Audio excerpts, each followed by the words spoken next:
What's going on, everyone? It's Phil from Earth Nails and Tails, and I get the question all the time, how much should I be watering my garden? And as you can see, I'm doing it the good old-fashioned way by hand because I haven't installed a drip irrigation system yet, but I wanted to go through some things that I think about to ensure that my garden is getting the adequate amount of water every single week.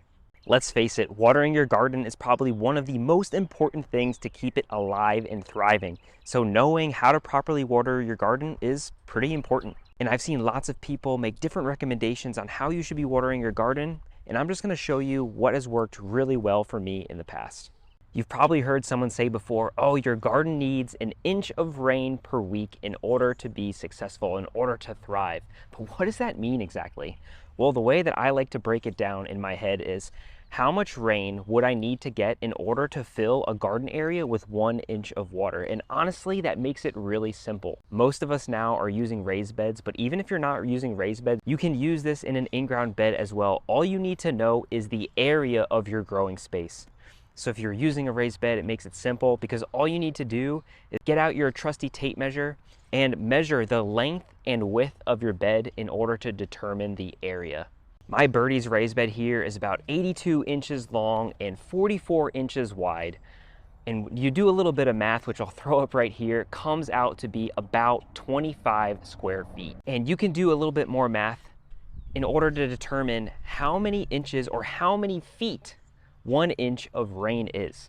So if we want 1 inch of rain, we do 1 divided by 12 inches in a foot. That'll give us the number of feet of inches that we need in order to fill up this raised bed 1 inch.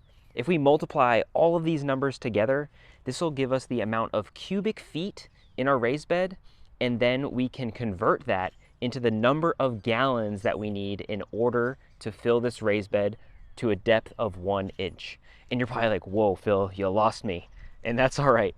I'm going to put up all the math here for you anyway if you want to be that specific. But what I have found to work really well is if you water 1 gallon per every square foot of growing space that you have. That gives you between 1 and 1.5 inches of rain watering your raised bed every single week. So if my raised bed is 25 square feet and I need 1 gallon per square foot, that means I need to water this raised bed with 25 gallons of water. Let's get to it. Wait, when do I know when to stop? Exactly, we're missing one more thing. I want you to grab whatever you're going to use in order to water your garden by hand. And I've been using my Orbit sprayer right here. What I want to do with this is figure out my flow rate out of this nozzle. Once I determine the flow rate out of the nozzle, which is typically in gallons per minute, or if you are over in Europe, maybe liters per minute, whatever your common flow rate value is, you need to determine how much flow you're getting out of your nozzle. Once you know your flow rate, you'll know how long that you have to water your garden for based off of its area. Don't worry, I'm gonna clear things up for you. The best way that I have figured out how to do this is grab yourself a trusty 5-gallon bucket. This gives you a known volume, and what you're going to do is essentially use your hose, and you're going to time how long it takes your nozzle or whatever you're using for your water source in order to fill this 5-gallon bucket. Let's just do it and it'll make sense. Start my timer. And we're going to see how long it takes to fill up. So for my nozzle, it took about 1 minute in order to fill this 5-gallon bucket.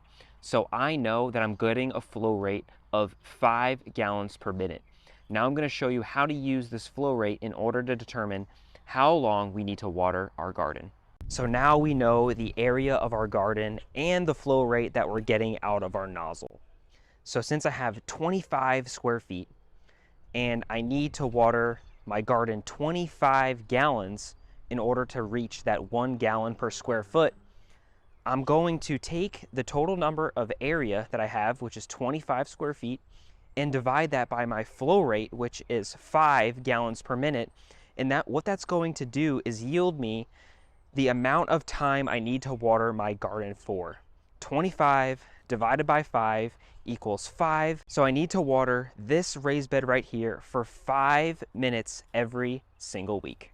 Now remember, these are the numbers that I would recommend in order to grow a garden that is just absolutely thriving. But go ahead, do your own research, figure out exactly how much you want to water your garden. Again, I would try to aim for a gallon per square foot per every single week, and that's if you're getting absolutely no rain. And don't feel like you have to water your garden all at once. Break this up over 2 to 3 times a week in order to ensure that you're really deeply watering your garden, which is going to cause your roots to dig even deeper and establish your plants even further. I'm going to be using this method out in my garden until I get my drip irrigation installed. And if you're interested on seeing how that process is going to happen, definitely let me know in the comments below. I know this is going to be really helpful for some of you.